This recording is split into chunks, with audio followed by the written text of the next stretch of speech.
একদিন আয়েশা বলে, না না আমি বড় না আপনি বড়। সুবহানাল্লাহ। আল্লাহর দরবারে আমার মর্যাদা বেশি না আপনার মর্যাদা বেশি? আল্লাহু আকবার বলেন। আল্লাহু আকবার। নবীজি ইমাম হুসাইনের মুখের দিকে তাকায় রইলেন। আমার নবী বলেন, নানা রে আমি বলবো না আপনি বলবেন? রাসূল বললেন, হুসাইন তুমি বলো। ইমাম হুসাইন বললেন, না না বলেন তো দেখি আপনার বাবার নাম কি? আল্লাহর নবী বললেন, হুসাইন আমার বাবার নাম তো হলো আব্দুল্লাহ।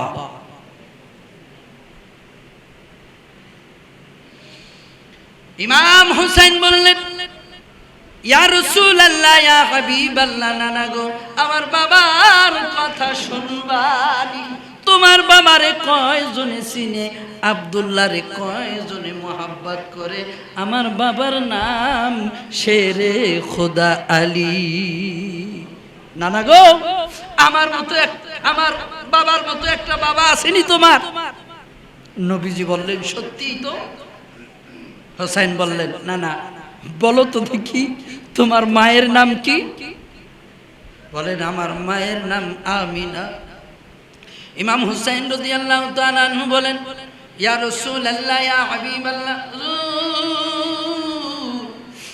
আমার মায়ের নাম শুনবানি। আমার মা তো খাতুনে জান্নাত ফাতেমা নবীজির বেটি। সুবহানাল্লাহ। না না আপনার মা কি নবীজির বেটি?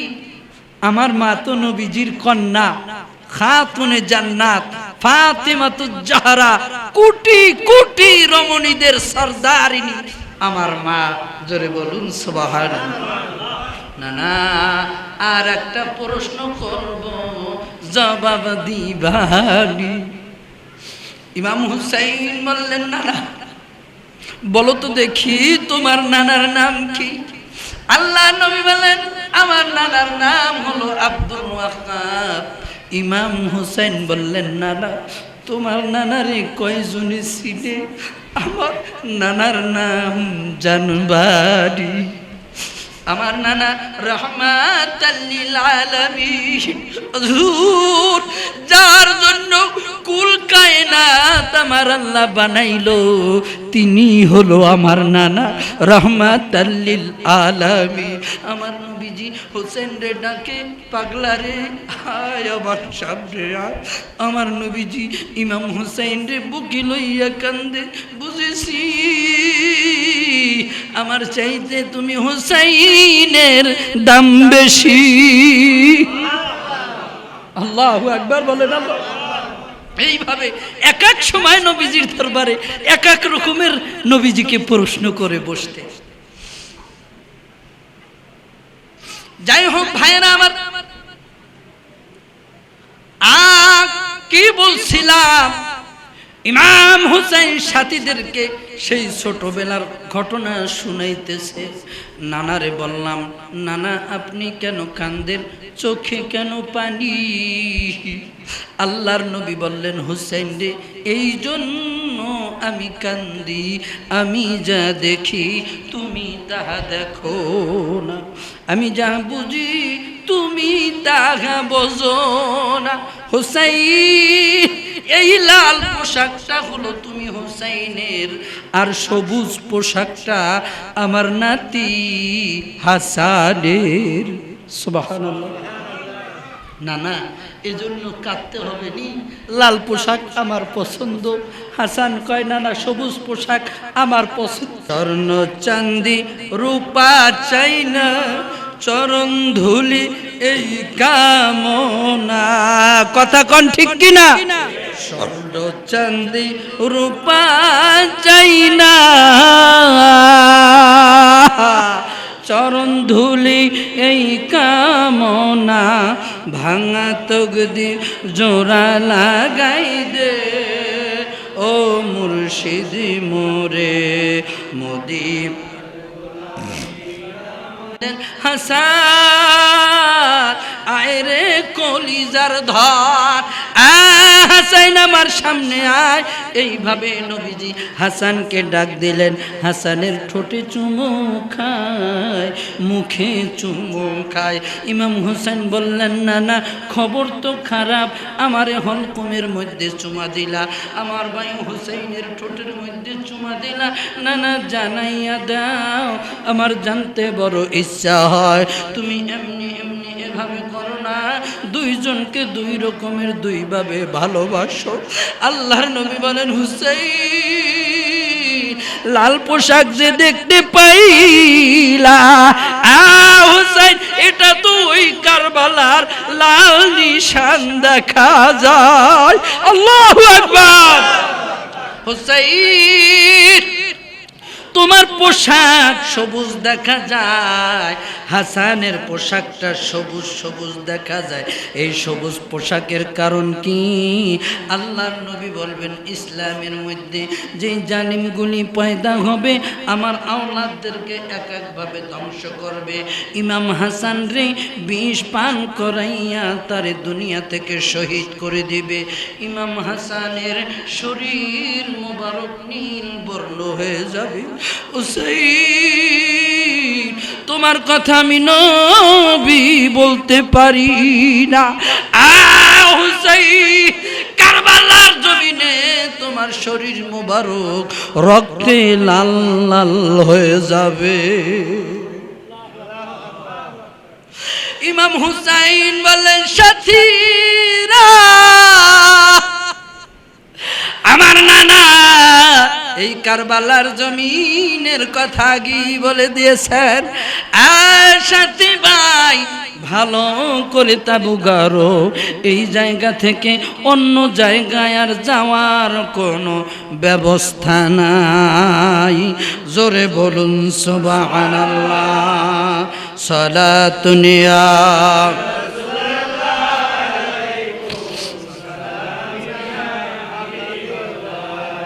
আখিরি সালাম লো ওহে নানা জান,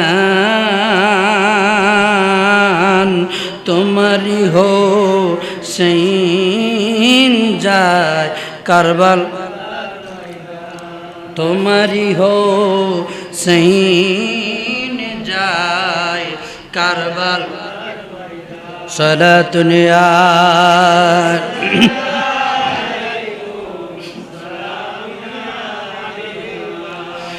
কারবালার ময়দানে গিয়ে গলা দিব কাটাইয়ে, কারবালার ময়দানে গিয়ে গলা দিব কাটাইয়ে।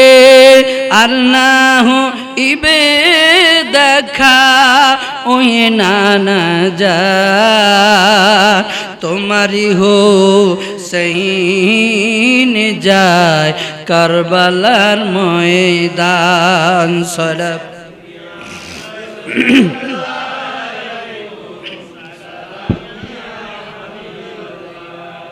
ভাইরা আমার, বন্ধুরা আমার, এভাবে আলাদা আলাদা তাবু গাইরা দিল, বলল এই জায়গায় তাবু গাড়তে হবে।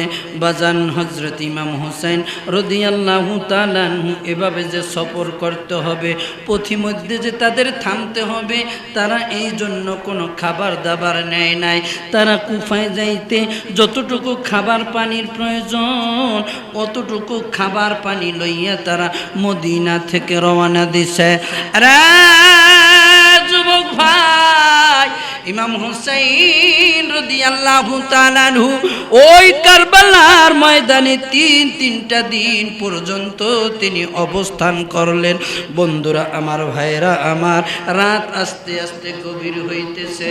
হঠাৎ করে ইমাম হুসাইন রাদিয়াল্লাহু তাআলা আনহু বলেন, চলো আমরা একটু মদিনার দিকে যাই, দেখুনি মদিনার দিকে যাইতে পারি। বন্ধুরা আমার, ভাইরা আমার, মদিনার দিকে রওনা করলেন। সকলে মিলে যখন মদিনার দিকে যায়, সারা রাত্র পর্যন্ত হাঁটতেছিল, মনে করেছে এই বুঝি মদিনার কাছাকাছি চলে এসেছি। বন্ধুরা আমার, ভাইরা আমার, কি আশ্চর্যের বিষয়!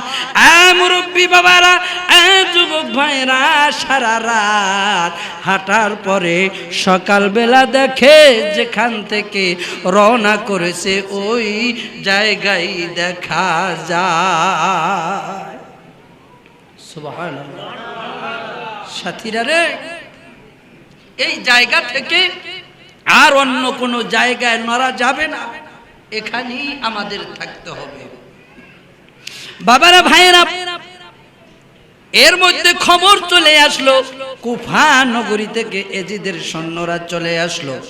এজিদের সৈন্যরা অন্য অন্য মাধ্যম থেকে জানতে পাইল মুসলিম বিন আকিল রাদিয়াল্লাহু তাআলা আনহু তিনি যে মদিনা শরীফ থেকে কুফায় গিয়েছে, মুসলিম রে কুফার মসজিদে ফালাইয়া হযরতে মুসলিম বিন আকিল রাদিয়াল্লাহু তাআলা আনহু শহীদ হয়ে গেছে।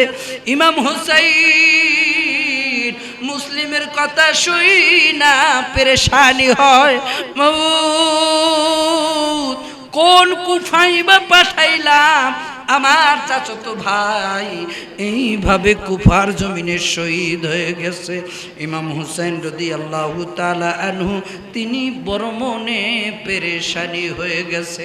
আমার ভাইরা, আমার বন্ধুগণ, সকাল হলো, আস্তে আস্তে এজিদের সৈন্যগণ হাজির হইতেছে। ওবাইদুল্লাহ ইবনে জিয়াদ হুকুম দিল, আগে তোমরা ফোরাত নদীর পানি বন্ধ করে দিবা। আমার বন্ধুগণ, ফোরাত নদীটারে বন্ধ করে দিয়া যাতে হুসাইন পরিবার নবীর আওলাদগণ পানি পান করতে না পারে, জোরে বলুন নাউজুবিল্লাহ।